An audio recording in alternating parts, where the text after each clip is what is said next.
Olá, ouvintes, sejam muito bem-vindos a mais um episódio do nosso podcast BM Júris. E hoje é um tema bastante polêmico, né? Mas que precisa ser discutido sem medo. O uso da Lei Maria da Penha nos processos de divórcio e separação. É uma lei que nasceu para proteger as mulheres em violência doméstica, mas que em muitos casos tem sido distorcida e utilizada como arma para poder obter vantagem na guarda de filhos, patrimônio, e que causa indignação porque gera prejuízos, na verdade, dos fatos e prejudica também bastante aí o homem e o pai de família. E hoje, para enriquecer os debates, nós temos dois convidados especiais que são associados do nosso escritório, né? O Dr. Vicente César e o Dr. Mainarro, né? O Dr. Vicente César que foi das Forças Armadas, foi da Marinha, foi delegado, hoje está como delegado aposentado e hoje é um advogado criminalista de renome. E o Dr. Mainarro, que já está aí há quase 20 anos na advocacia familiarista, então certeza que já viu muita coisa aí ao longo de todos esses anos e eu acredito que nós vamos ter um debate muito rico em detalhes e em situações e esse paralelo aí que é o que vem acontecendo na sociedade atual, a Lei Maria da Penha como um instrumento para beneficiar às vezes um patrimônio, uma guarda e automaticamente dando prejuízo na outra parte. Doutor Vicente, seja muito bem-vindo. Obrigado, doutor Danley, doutor Vitor, doutor Mainarro. É um prazer poder participar desse podcast, desse bate-papo aí. Parabenizar vocês aí pela iniciativa, né, de trazer um assunto que muitas vezes ele é polêmico, porque se ele não for debatido com muita cautela, sim, é interpretado muitas vezes por pessoas que não defendem a justiça, e sim pautas ideológicas, justamente. E aí começam a criticar e falar, então você é a favor, aí totalmente o contrário. Não, na verdade a Lei Maria da Penha, ela não veio, ela veio realmente para dar proteção a quem precisava. Só que ao longo dos anos, o desvirtuamento da aplicação dessa lei, em muitas situações, nós temos que entender também que nós estamos na América Latina, mais especificamente no Brasil, né? E o Brasil não é para amadores. Justamente. Então, não é o desvirtuamento é que nós estamos debatendo e não criticando a lei em si. A lei, ela veio para dar proteção realmente. E precisa, né? E a mulher precisa de proteção. Mas aquelas que realmente precisam e que realmente estão na situação de vulnerabilidade, passando por situações complexas.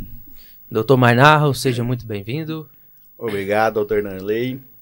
Bom, primeiramente, agradecer o convite de poder estar aqui presente com, né, todas essas referências aqui da advocacia. E, né, me apresentar, sou advogado, especialista em direito de família e sucessões, né, e já atuando há bastante tempo no mercado, posso, de fato, dizer que, né, infelizmente, ultimamente, e vem crescendo esse uso desvirtuado, né, do uso da Lei Maria da Penha, que é justamente com o intuito, quando você vê essa desvirtualização aí, seria justamente com o intuito, é uma estratégia de guerra que eles utilizam, geralmente andam utilizando, né, em vez de uma solução justa. Então, bom, é isso, vamos lá, vamos começar esse debate enriquecedor aí.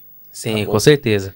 Então, vamos começar pelo doutor Mainarro, né? Doutor, a gente queria saber, assim, mais ou menos, quais são as consequências para um pai que é acusado injustamente quando a medida protetiva cai de surpresa ali para ele. O que seria o mais difícil ali? O que seria, de fato, as consequências práticas? Olha, inicialmente, ele já, em relação... Peraí, desculpa. Você falou em relação do pai, em relação à agressão com a esposa ou com os filhos? Em relação à esposa. Em relação à esposa. Ele já perde a guarda inicialmente, já perde a guarda, né? E muitas vezes já o afastamento do lar. Esse aí já são as medidas geralmente de imediato, de né? imediato, exatamente. Tá? E às vezes isso pode atrapalhar em relação a um trajeto casa-trabalho, porque tem situações em que as cidades são pequenas, existem bairros em que são comuns, a pessoa ela mora ali no local, tem um afastamento do lar, mas o agressor, ou em tese, o suposto agressor, acaba ficando próximo ali onde é a residência da pessoa, ou até mesmo do trabalho, né? Então, quando vem uma medida protetiva que estabelece uma distância, e às vezes isso atrapalha no trajeto trabalho dele, né?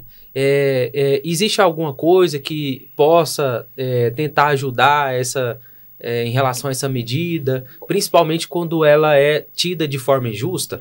Então, geralmente, cidades pequenas, existe esse entrave aí, mas geralmente também, levando em consideração a população, o juiz ele determina que essa distância não seja tão, digamos assim, tão grande para que possa atrapalhar esse ir e vir. Mas toda lei, toda aplicação de lei, quando ela não usa o bom senso das partes, quando se não utiliza o bom senso das partes, vai ocorrer percalço, sempre vai ocorrer percalço. Então, é difícil. Ainda mais quando a pessoa que requereu a medida protetiva, ela está ali querendo, na verdade, com um intuito de vingança e tudo mais, não há distância que vai impedir ela, às vezes, de fazer uma nova denúncia, correr. Às vezes, eu já vi muitos casos de pessoas que vão atrás para depois denunciar, falar que está perto, sabe que está num local e vai naquele local, sabe que vai estar naquele evento e vai naquele local para justamente fazer essa denúncia. E isso é exatamente o fato que a gente está discutindo aqui hoje, né? Uhum. Que é utilizar como um meio de prejudicar a pessoa, né? Vingança, né? Vingança. Então, quando ela desloca ali até aquele mesmo local onde ele sabidamente o agressor, ou em tese o suposto agressor está, só para prejudicar, acaba utilizando de forma indevida. Como é que o senhor vê, doutor Vicente, esse tipo de atitude da mulher? Olha só, a gente tem que entender o seguinte, muitas vezes a mulher, né, como o doutor disse ali, ela faz com o intuito já de vingança ou já prevendo alguma coisa lá na frente relacionada a benefícios por ocasião do divórcio ou da separação ali da sociedade conjugal, né? Então, o que acontece? Essa medida, muitas vezes a mulher se dirige à delegacia e alega que sofreu algum tipo de abuso, não necessariamente tenha sofrido alguma agressão física, mas ali uma agressão psicológica ou uma ameaça, alguma coisa. Com base nisso, ela já pede a medida protetiva e vai sair, né? Até porque muitas vezes as medidas protetivas elas saem, é chamado inaudita altera par, ou seja, sem ser ouvida a outra parte. Juiz nenhum tem coragem de indeferir, porque fica com medo de dar problema. E nesse aspecto, o juiz também tem aquela cota ministerial e aquela cota judicial que eles também...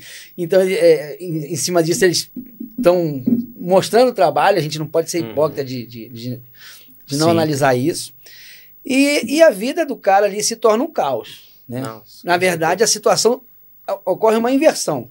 Ele passa a ser uma pessoa, a pessoa vulnerável ali do relacionamento. Primeiro que se ele estiver respondendo por uma situação de violência doméstica, ele fica estigmatizado, tem a pecha que recai sobre ele, tem o efeito cascata que vai recair sobre o contato dele com os filhos, porque foi em 2019 que teve essa mudança, já influencia na guarda compartilhada. E muitas vezes,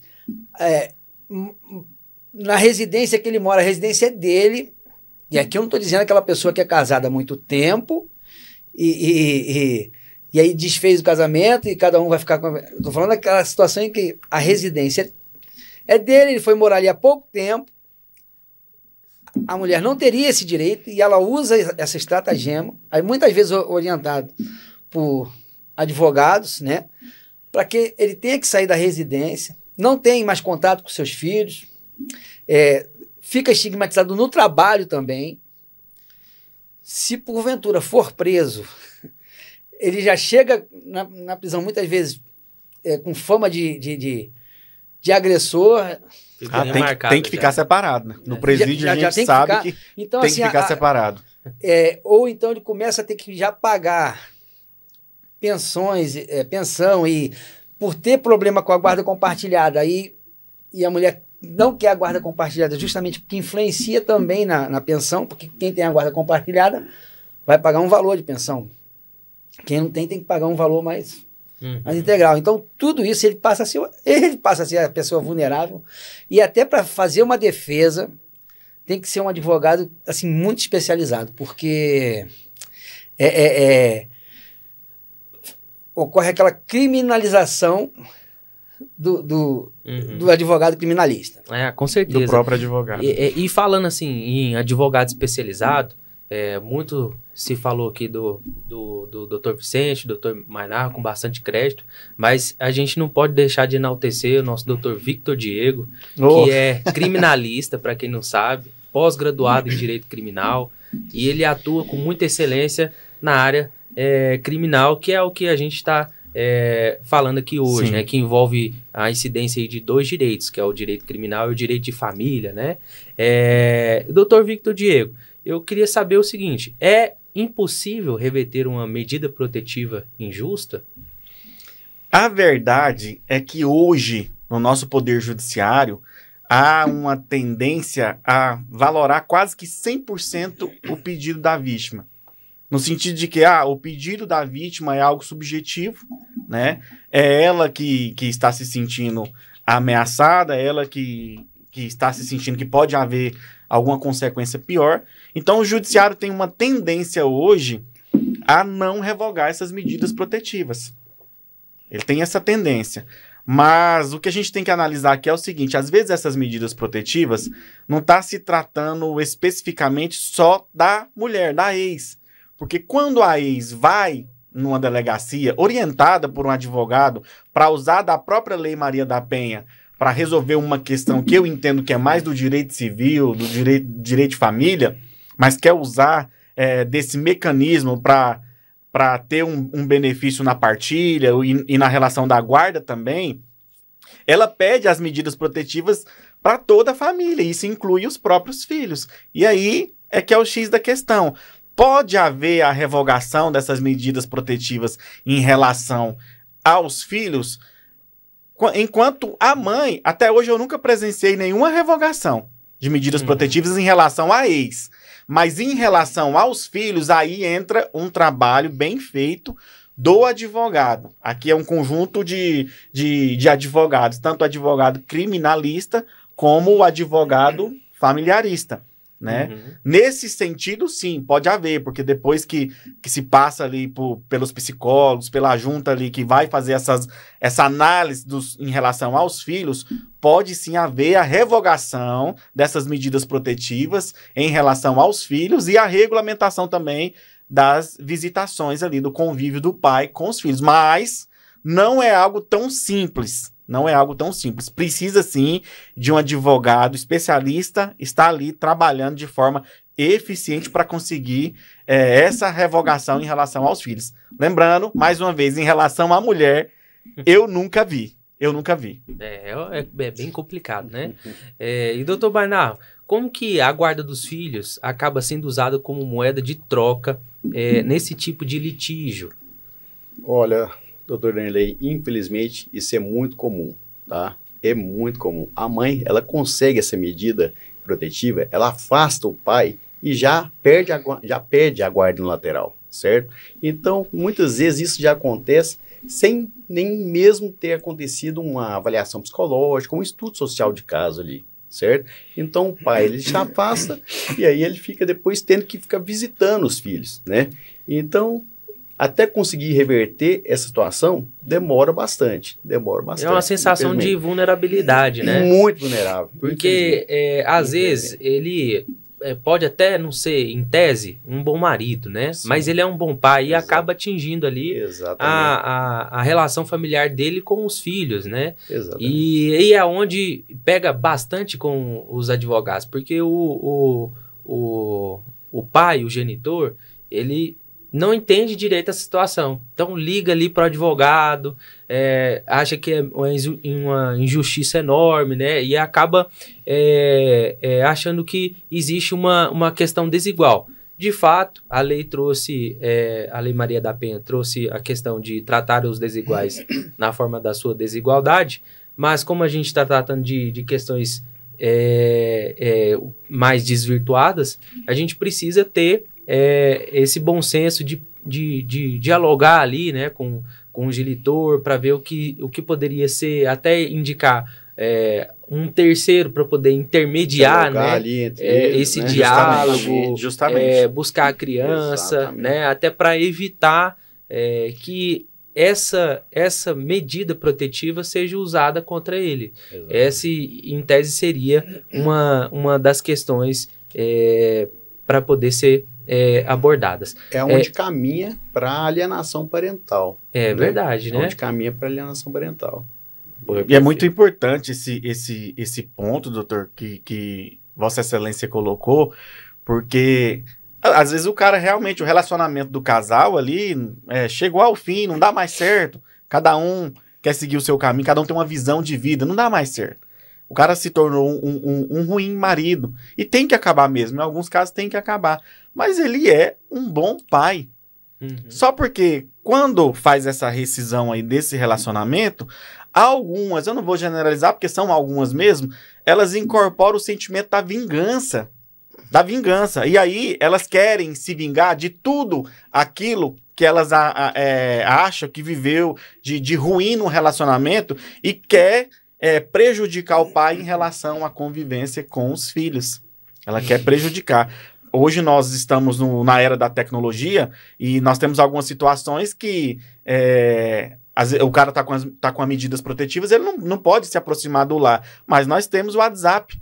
E nós temos vivenciado alguns processos em que a mulher proíbe o contato do pai com os filhos através do WhatsApp. Uhum. Pra gente perceber que é uma questão de vingança, né? Poderia estar tendo contato com os filhos através do WhatsApp, até passar pelos exames, pela junta de psicólogos, né? Mas não, a mãe não vai ter contato e pronto. Então, é um aspecto muito delicado, né? Delicadíssimo. E assim, tem essa situação, eu falo muito, às vezes atendendo clientes, né? O que acontece? Eu falo muito, seja o pai ou seja a mãe, eu falo, olha, não deu certo, marido, mulher, não é sangue, não é nada, mas vai ter o filho sempre ali, ó. Então vocês têm que ter um bom senso de ter uma boa relação em prol dessa criança. Então sempre é em prol dessa criança. E eu falo muito que o colega advogado, ele tem que ter o bom senso e a delicadeza de perceber essa situação e orientar nesse sentido, não só pensando em ganhar aquela ação ali, ganhar aquela ação. Então, se todos nós fizéssemos isso, talvez nós tivéssemos a aplicação mais justa da lei. Com certeza, né? Na verdade, aqui, o que as pessoas não entendem, o que acaba reverberando aí para toda a família, é o seguinte: o direito, por exemplo, de ter contato, o direito de ter visita, não é um direito do pai. É um direito da criança. Exatamente. Ou do adolescente. Justamente. Que está justamente naquele momento de formação. Perfeito. E precisa da figura paterna ali. É óbvio que a figura paterna é importante e vai impactar em toda a vida. E por conta, muitas vezes, de uma vingança ou de uma situação pessoal, é tolhido tanto do pai quanto da criança esse contato. E com certeza, vai dar problema lá na frente. Vai ser uma criança problemática, que vai ter algumas situações pendentes que mais para frente vai precisar de um acompanhamento, alguma coisa. Sim, com certeza.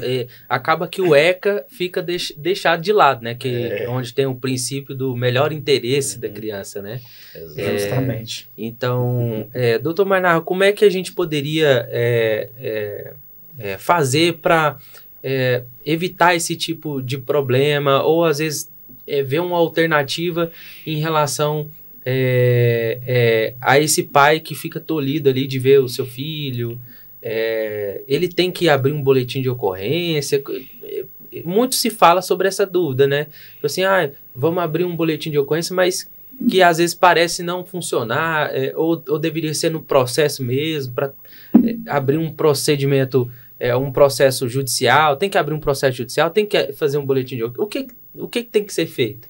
Tem que alegar alienação parental nesse caso. Se ele está sendo impedido, está sendo tolhido de ter convivência com o próprio filho, ele tem que alegar essa alienação parental. E isso é judicial? É judicial, tem que fazer. E aí vai ser feito um estudo social, né? Vai ser ouvida a outra parte, então vai tentar entender a que ponto está chegando essa alienação, se realmente, de fato, existe ou não, tá? Aí varia muito, né? Depende muito da idade da criança, porque às vezes, por exemplo, né, do infante aí, às vezes não tem casos que a mãe pega e põe debaixo do braço ali, não deixa ter contato nem mesmo com os parentes, com os avós paternos, né? Isso eu tô falando quando a guarda fica com a mãe, né? E aí acontece essa situação. Então, acontece bastante, mas tem que brigar, tem que alegar e tem que tentar identificar esses traços aí de alienação parental. Doutor Vicente, nessas situações aí das medidas protetivas, né? A gente tem alguns casos práticos em que geralmente as medidas protetivas elas duram 120 dias e aí vai renovando, né? Vai renovando, se a mulher quiser que renove. Mas cadê o princípio da presunção de inocência? Ou isso aí não cabe na questão de medida protetiva? Porque às vezes fica aquela medida ad eterno, né? Aí o caboclo fica preocupado com essa situação. Sim. A medida protetiva, na verdade, ela não tem prazo fixo. Não tem prazo fixo. Enquanto existia a mulher se sentir ainda em risco, ela vai perdurar. É aquela situação da cláusula rebus sic stantibus, né? Enquanto não mudar a situação fática ali, ela vai perdurar. Então, assim, é muito complicado reverter e tirar dessa medida protetiva. Eu já vi casos em que a pessoa estava morando em outra cidade, e quando eu falo outra cidade, não é aquela cidade uma pertinho da outra, não. Já estava morando em outra cidade bem distante, já havia constituído uma outra união estável, tudo estava vivendo, e não conseguia tirar a medida protetiva. E até era indagado, mas por que você quer tirar? Né? Porque ninguém quer ficar com a medida protetiva em cima. Não existia nem a possibilidade de chegar perto dessa mulher novamente, mas não conseguia reverter. Porque parece ser injusto, né? Quando você falou da presunção de inocência, a presunção de inocência é um princípio constitucional. Só que, muitas vezes, na ponderação de alguns princípios, né, eles acabam sendo sopesados de uma maneira equivocada, principalmente, como eu já falei aqui, por pautas ideológicas. Então, assim, a mulher tem direito à proteção, também está na Constituição, é um direito fundamental e tudo, mas o simples fato dela alegar, e aí entra uma outra coisa que criaram e que isso não existe, não é desta forma como criaram. A palavra da mulher basta, a palavra da vítima basta porque nesses casos é um crime que... Não, nunca foi falado isso pela jurisprudência dos nossos tribunais superiores. O que fala é o seguinte: a palavra tem uma relevância maior, que deve ser analisada, deve ser coesa, deve ser firme e deve existir outros elementos de corroboração, elementos externos de corroboração. Uhum. Isso não significa que a mulher, pelo simples fato dela ter falado, é uma verdade inquestionável, não. Mas tem ocorrido assim, principalmente... Na verdade, quando se trata de Lei Maria da Penha, mais específico de medidas protetivas, é assim que tem ocorrido. Em alguns momentos você consegue reverter, mas lá nos tribunais superiores, no juiz de piso E aqui no juiz de No TJ. tribunal, nos tribunais de justiça, é o que eu não estou falando só daqui do estado, eu estou falando do Brasil É inteiro. algo geral, né? É muito difícil.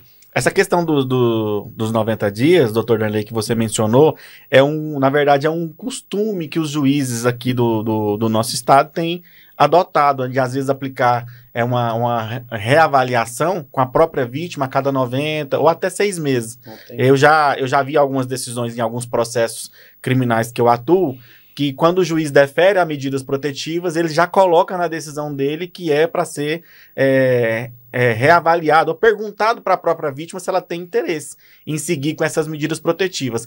Caso não haja manifestação, acho que a gente já até atuou num processo assim juntos, Sim. a medida ela é revogada automaticamente. Já fica decidido assim, entendeu? Uhum. Mas, como o doutor Vicente bem falou, não existe uma previsão legal em lei de tempo de medidas protetivas. Pode sim ficar ad eterno. Se o juiz não coloca na decisão, pode ficar ad eterno. Bom, tem esse caso também de não colocar uma data, um prazo? Tem. Porque eu já vi vários de prazos distintos, né? E já vi casos também em que a própria justiça procura a vítima para saber se ela quer renovar. Em alguns outros casos só dá o prazo e depois que venceu, pronto. Quando o juiz está com muita pressa, ele só defere as medidas protetivas e pronto. Ele não coloca na decisão dele que a cada 90 dias é para ser reavaliado, a cada 6 meses. Ele só defere as medidas protetivas e pronto. Só isso. Aí isso fica ad eterno. É complicado, né? É uma situação bastante delicada. Mas, doutor Mainarro, você já viu casos em que, mesmo após a comprovação de uma falsidade ali, de uma falsa denúncia, o homem, o pai de família, ele continuou carregando as consequências dessa situação? Olha, sim, infelizmente sim, tá? Bom, nós temos agora, inclusive, temos um caso aí prático em que aconteceu essa denúncia, né, de maus tratos, justamente dentro da ação de divórcio. Não foi feito nem antes, não foi feita a denúncia antes, foi feito dentro. Entrou com a ação de divórcio e entrou. Então, meio que já se denota aí a utilização para fins de divórcio, para fins de afastamento, né? Bom, aconteceu isso, veio acontecer. E depois que foi feito o estudo social com a criança, com os genitores, tudo, nada se identificou em relação a isso. Só que a guarda provisória, né, estava com a mãe. Foi passado de início já, liminarmente, para a mãe, sem ouvir o pai, sem ouvir ninguém. Né?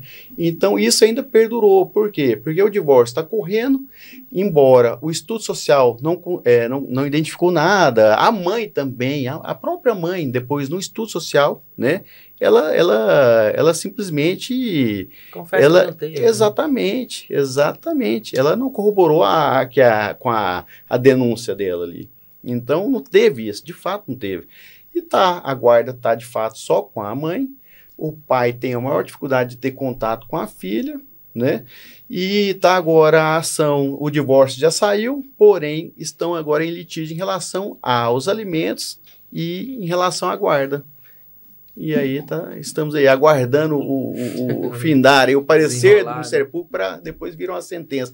Haja visto que não teve acordo com a mãe, não teve acordo, né? Então quer dizer que assim, o homem... ele fica mais vulnerável a perder os filhos e o patrimônio por conta de uma simples narrativa, não é mesmo? Muito, muito mais, sempre ficou. E assim, quando tem uma denúncia que é considerada falsa, doutor Vicente, o que o acusado injustamente pode fazer ali para poder tentar, de certa forma, reverter algum tipo de prejuízo? Tá, olha só, na verdade... legalmente falando, se ficar demonstrado, e às vezes essa demonstração não é fácil, mas eu já vi casos em que ficou nitidamente demonstrado que a pessoa foi acusada falsamente e quem acusou tinha ciência, existe o crime de falso testemunho, ou denunciação caluniosa, desculpa, denunciação caluniosa, artigo 339 do Código Penal. Ocorre que tem sido um entendimento, tanto por parte da jurisprudência e também do Ministério Público, que ao fazer a análise, fala assim, não, é porque, como a mulher está numa situação de vulnerabilidade, isso aí caracterizou um mero aborrecimento, não caracteriza o crime de falso testemunho. Então, assim, eu não me recordo de ter visto nenhuma mulher ter sido processada, mesmo sendo provado lá na frente, pela denunciação caluniosa. Eu não me recordo. Nem dano moral também tá dando. Com né? relação ao dano moral, pode ser, porque lá tem eu vou entrar até na seara aí do doutor, né, mas tem o artigo 186 e o 187. O 187 é quando você pratica o abuso do direito, porque tão repugnante quanto não respeitar um direito é aquele que tem um direito e abusa do direito. Também é um ato ilícito que pode causar prejuízo. Mas aí você vai entrar contra aquela mulher que fez tudo aquilo ali para ter algum benefício patrimonial. Porque a gente até fala, mas por que teria benefício patrimonial? O que tem a ver? Tem muito a ver. Porque existem formas de separação, né? De divórcio. Tem o consensual, quando não existe filhos menores, não é isso, doutor? Exatamente. Existe a forma ordinária e existe aquele atalho que tem utilizado para alegar, olha, eu fui vítima da Maria da Penha. Uhum. Então eu vou pedir esse divórcio também aqui na vara do Juizado Especial de Violência Doméstica e Familiar, porque a lei mudou em 2019, se não me engano, é a lei 13984, 13894, agora não tá vendo. Então, tem esse pulo do gato aí. Né? Foi até o que aconteceu, por exemplo, com a Ana Hickman. Estou falando aqui porque é de conhecimento público, né? Uhum. E aí lá o judiciário falou, opa, peraí, vulnerável você não tá não. Porque... Uhum. E não concedeu, né? Para ela não foi concedido.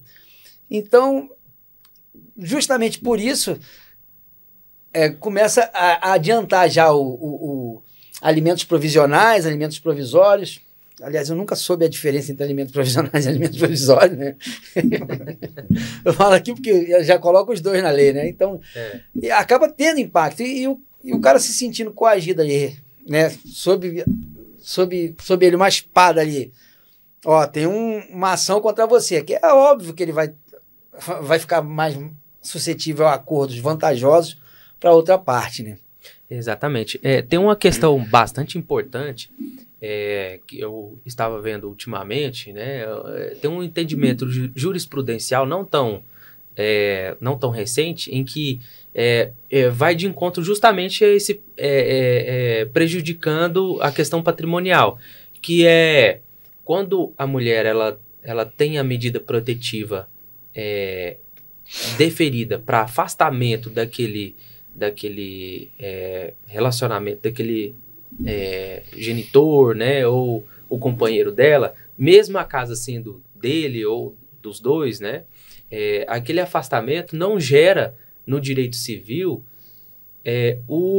a locação, né, o direito sobre usufruto, né, de locação. Então, durante todo aquele período em que ela ficar no imóvel,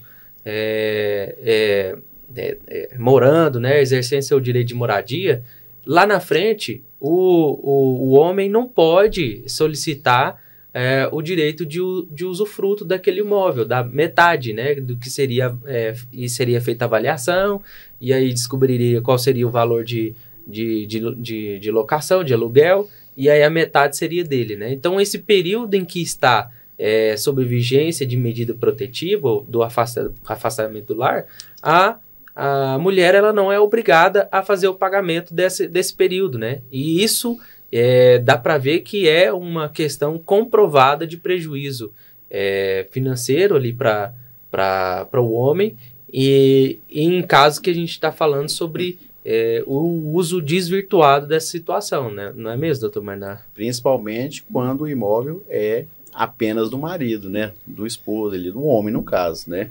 Diferentemente da ação de divórcio, quando um sai e o que fica naquele imóvel que vai ser partilhado, né? Tem que ser ali indenizada a parte que ficou no imóvel. Vai indenizar pagando, né, o que se avaliar de aluguel, né? Diferentemente Diferentemente disso, acontece na Lei Maria da Penha. Por quê? Justamente pela vulnerabilidade da mulher. Porque se entende que ela está em situação que seja de violência psíquica, violência física, né? Ela está fragilizada. Então, em razão disso, a lei entende que ela não deve, de fato, pagar esse aluguel aí, essa indenização para o proprietário. Perfeito, muito, muito bem colocado, né? Então, essa situação, quando a verdade demora anos aí para aparecer, né? Então, a gente não consegue nenhum mecanismo que faça devolver aquele tempo perdido. Não é mesmo, doutor Vicente? O senhor estava falando aí que não seria possível essa questão do dano moral, mais ou menos, né? E a questão criminal, a maioria do entendimento é que isso não vai poder ser futuramente discutido com ter uma falsa denúncia, não é mesmo? Na verdade, esse prejuízo aí é só a ponta do iceberg, né? É porque não existe a menor possibilidade da mulher ter que ressarcir o tempo que ela ficou. Isso aí está fora de cogitação, né? A não ser que demonstre que ela tinha condições financeiras e escondeu dinheiro, alguma coisa assim. Fora isso, você não vai conseguir. Mas antigamente, há um tempo atrás, vou dar o exemplo aqui também do Fábio Júnior, né? O Fábio Júnior lá no 25º casamento dele lá, ele casou fez uma festa maravilhosa e tal, e foi morar na mansão dele, acho que com um mês e meio, eles chegaram à conclusão que ela queria separar. E aí ele teve que sair da casa dele, que ele morava na mansão que ele... Aí perdeu a casa? Não perdeu, mas durante aquele tempo ele vai ficar fora e ela vai ficar morando, que ela já alegou um relacionamento abusivo, um relacionamento abusivo e tal. E aí os homens estavam percebendo. Muitas vezes, às vezes o cara já foi casado, e aí ele tem a casa dele e tudo, aí ele arruma uma namorada e tal, e começa a ter um relacionamento mais sério, e assim que ela vai morar na residência, por um acaso ocorre um relacionamento abusivo, alguma denúncia, ele tem que sair da casa. E aí o que eles estavam fazendo? Opa, peraí. Então, se eu tenho uma casa, eu alugo essa casa para alguém, né? E vou para uma outra casa. Eu ia dar esse conselho agora. Vou para uma outra casa mais simples. Alugo um apartamento com ela, contrato o nome dos dois. Vou para uma outra casa mais simples, vou morar com ela ali para ver, né? Um estágio probatório ali. período de prova, né? Amadurecer o relacionamento. Tem que amadurecer. E aí, foi em 2023, a lei mudou novamente, falando assim, mas se isso acontecer, você sai da casa, mas você vai continuar pagando aluguel. Isso está na lei, tá? Então, assim, só para você entender que não existe a menor possibilidade, se a mulher ficar numa residência, depois ela ressarcir isso aí. Olha, para você ver o tanto de consequência, né, que recai. Existe já um projeto agora, acho que já está no Senado aí, de um benefício, né, para ser pago para vítima de violência doméstica, né? Não sei se seria para casos ainda, não cheguei a ver esse projeto inteiramente, mas não sei se seria para casos. Eu ouvi falar desse projeto mesmo. De vincular ao INSS, afastamento também, teria que gerar um afastamento do serviço, alguma coisa nesse sentido aí. Mas tem já esse projeto em tramitação aí. Às vezes, nesse sentido, talvez mudaria essa questão da moradia. Será que não? Às vezes da indenização da moradia? Não sei, né? O bem Brasil difícil. não é para amadores, né? Se esse projeto vingar aí, vai... É bem difícil, porque benefício, né? Só para... Vai dar uma triplicada, quer ter mais, né? Nos casos. Essa questão de presunção de inocência, quando se fala de Lei Maria da Penha, é muito complicado. Isso sempre atrapalhou um pouco a minha mente, porque a vida inteira a gente estudou no penal, no processo penal, né? Que tem que obedecer o devido processo legal. A pessoa é presumida inocente até que haja uma condenação com trânsito julgado. E nada disso serve na Lei Maria da Penha. Nada disso serve. Né? É uma questão muito subjetiva da mulher, né? E outra coisa, quem vai numa delegacia especializada em atendimento da mulher sabe que a mulher entra ali, ela faz o registro, o que ela coloca ali é uma verdade absoluta para todos aqueles agentes, escrivães e a delegada também. Essa é a verdade. Essa é a verdade. Vai fazer o registro, vai atrás do cara, já vai com os 2 pés mesmo, para acertar os 2 pés no peito, e até que esse suposto autor prove posteriormente, isso depois de, nós estamos falando aqui de, vai responder o processo, às vezes as pessoas acham que vai ser assim, vai responder com 3 meses.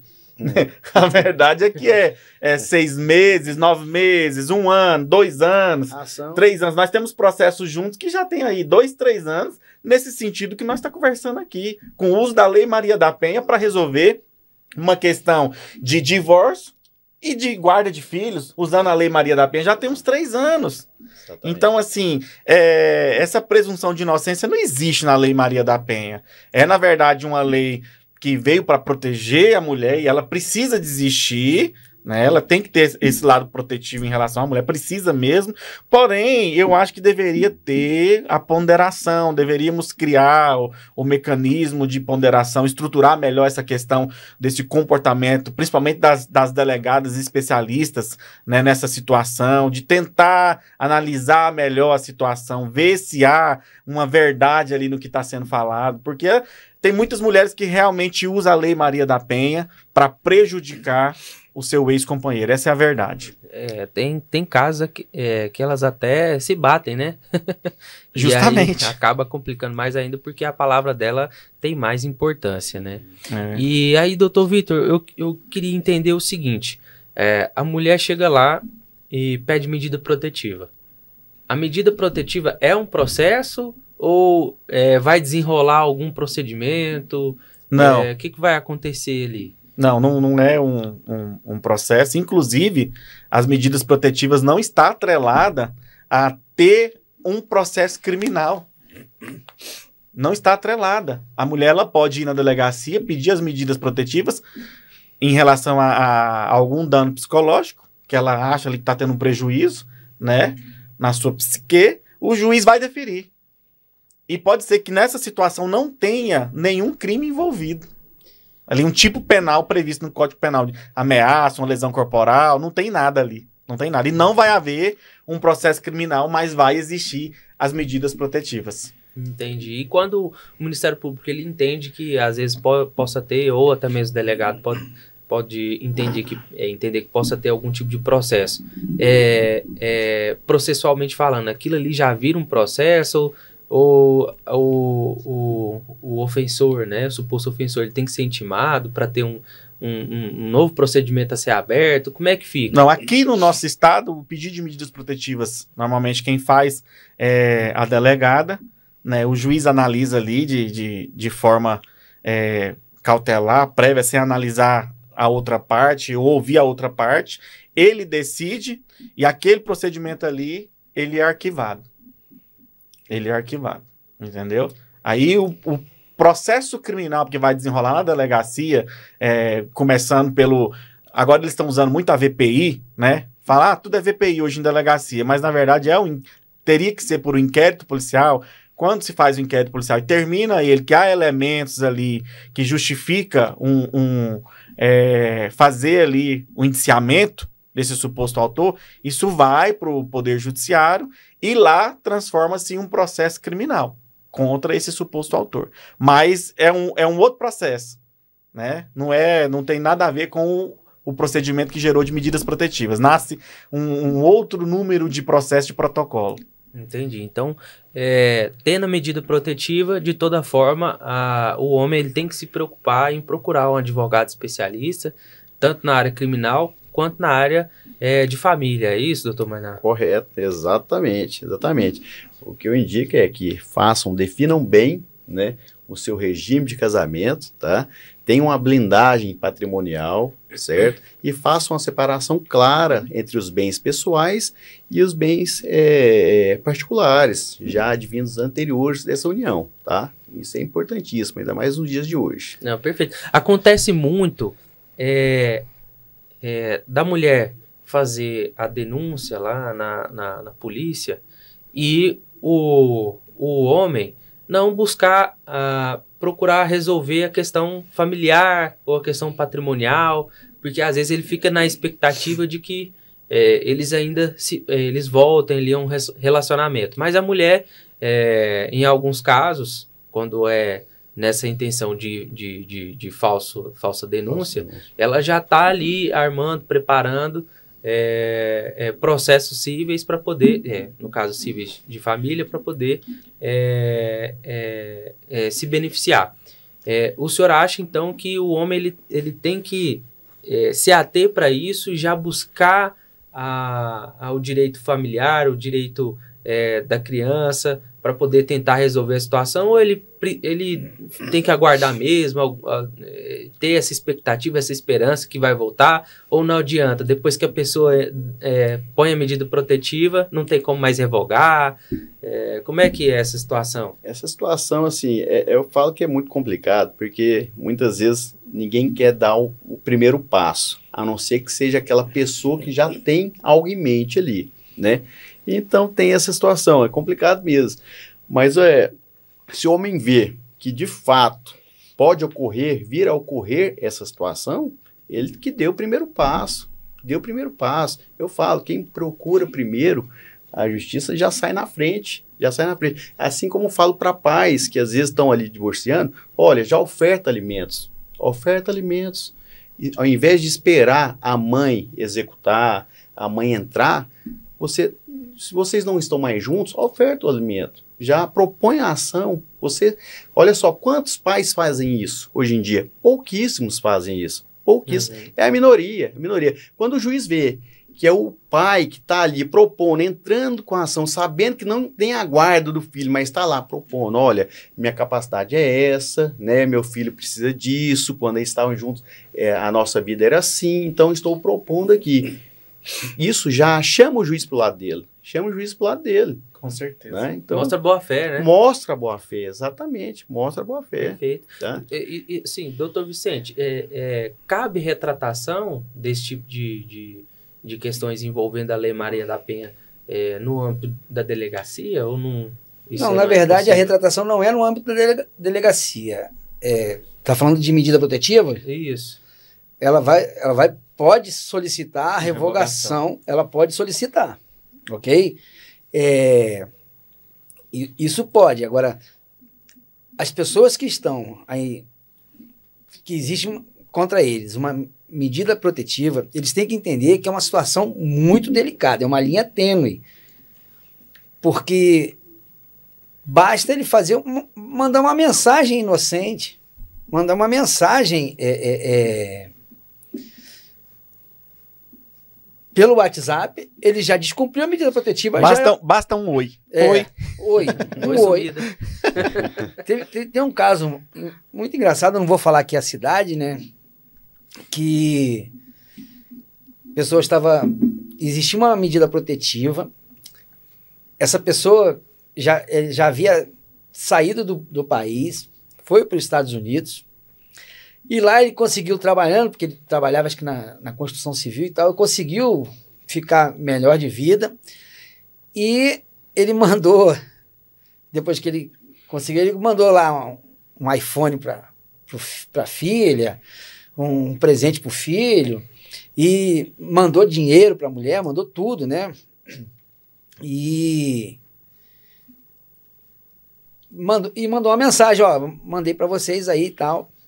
E a mulher pegou tudo isso e falou, ó, descumpri a medida protetiva aqui, ó. Olha. Já tinha já tinha mais de 2 anos. E estava em vigência ainda? O grau de periculosidade que esse homem, bem, né? Que esse homem representava.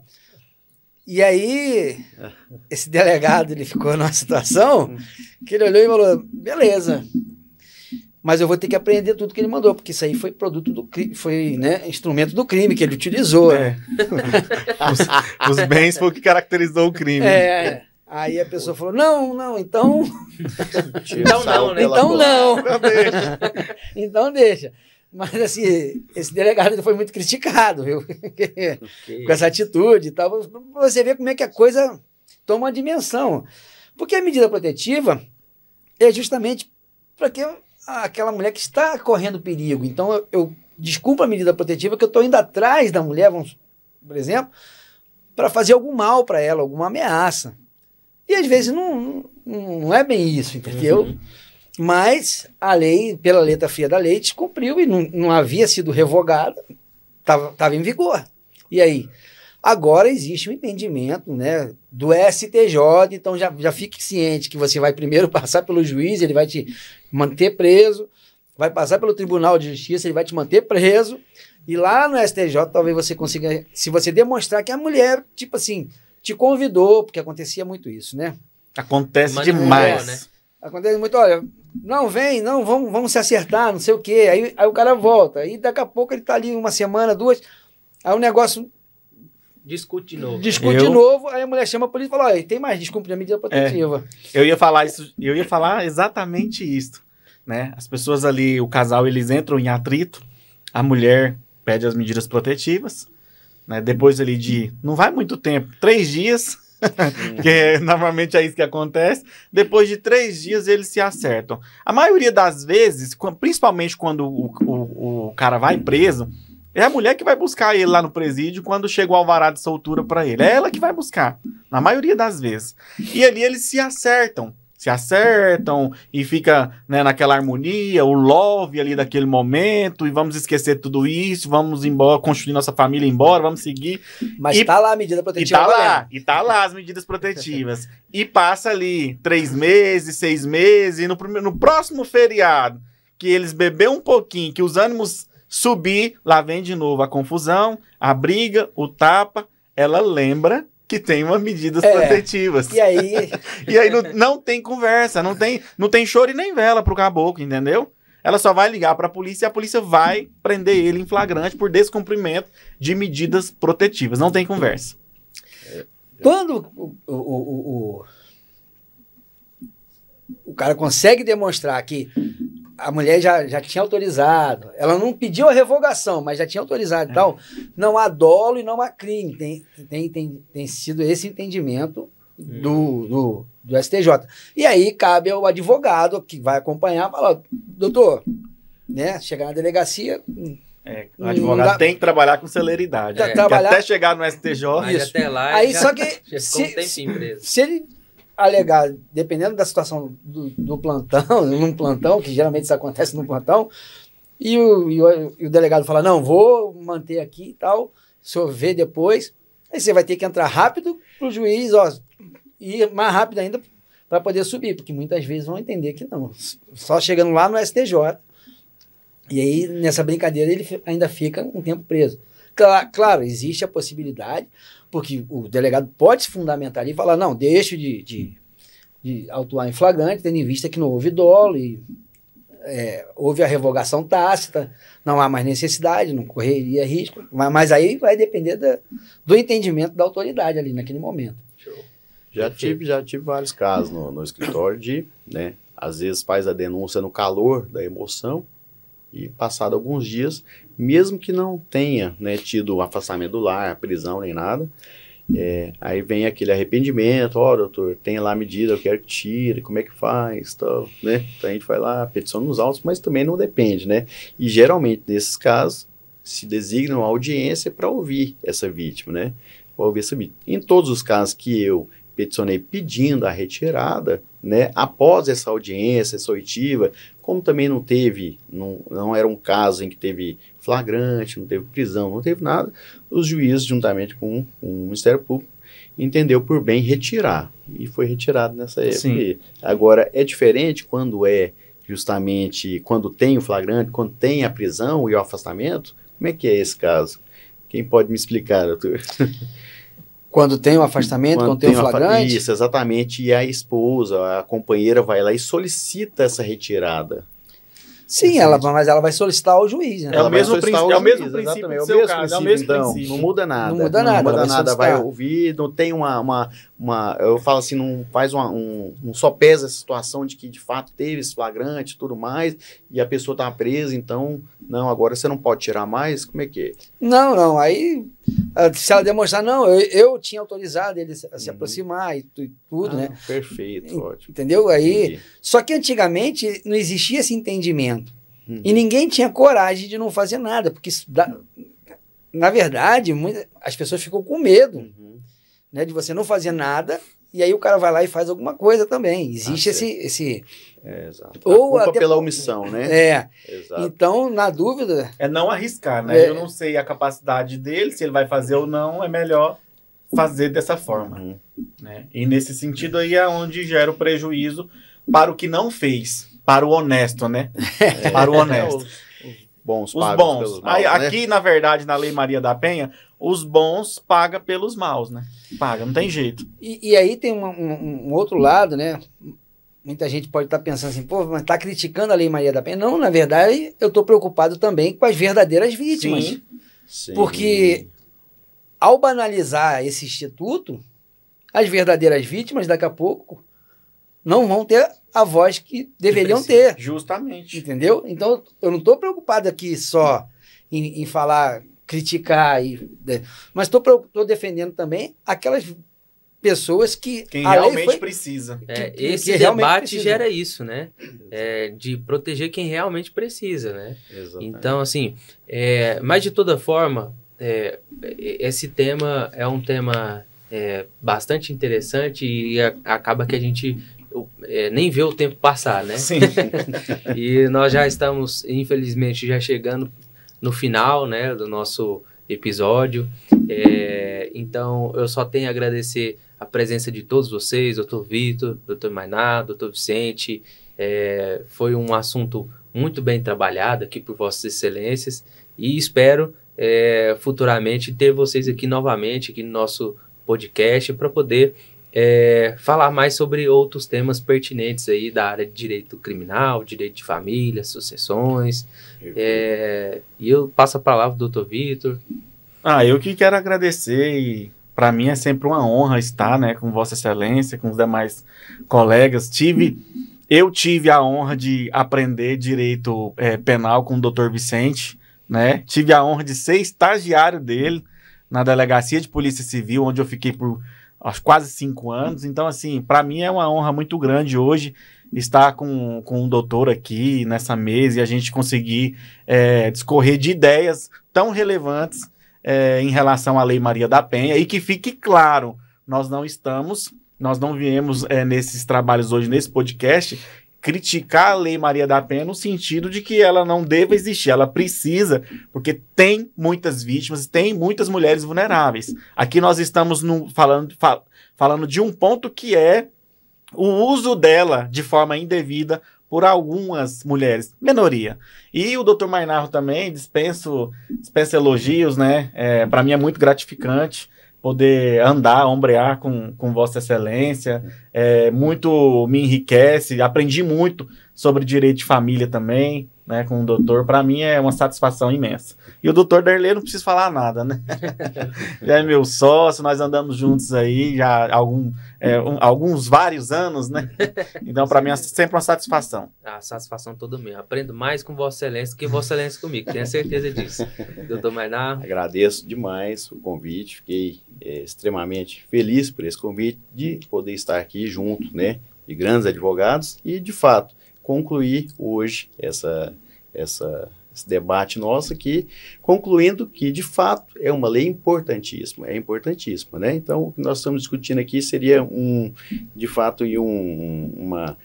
um desvirtuamento mínimo que seja, mas que causa implicações devastadoras, né? De fato. Então é isso, né, pessoal? Agradeço muito. Bom, eu agradeço aí a oportunidade, né? Primeiro de poder participar aí com Vossas Excelências aí, o Vitor, como ele falou, doutor Vitor, foi meu estagiário, mas deu continuidade aí, evoluiu e tem projetos aí, né, de ponta que tocou aí para frente, acreditou no trabalho dele, juntamente aí com o doutor Danley, o doutor Mainá, e deixar mais uma vez claro aqui que esses assuntos não são para criticar, e o que eu costumo falar é o seguinte: não interessa o que você sabe ou o quanto você sabe. O que interessa é o que você faz com o que você sabe. Que não adianta você saber muito e não colocar isso em prática para que a justiça seja feita, né? E aqui a gente discutiu um assunto que muitas vezes não é feito justiça, sim justiçamento. E toda vez que ocorre justiçamento, toda vez que um inocente, né, passa a ser a pessoa vulnerável, sendo acusado de alguma coisa que ele não fez ou não fez daquela forma, nós não temos justiça, nós temos justiçamento. E aí não vai pagar porque no passado aconteceu, não. Né? Então a gente não está aplicando a justiça. Perfeito. Entendeu? Isso mesmo. Então eu agradeço a todos e você que esteve assistindo o nosso episódio, não esqueça de se inscrever em todos os nossos canais, seguir no nosso Instagram, Facebook, TikTok, YouTube, que a gente está aí para poder trazer bastante informações para vocês na área do direito. Não perca nenhum minuto.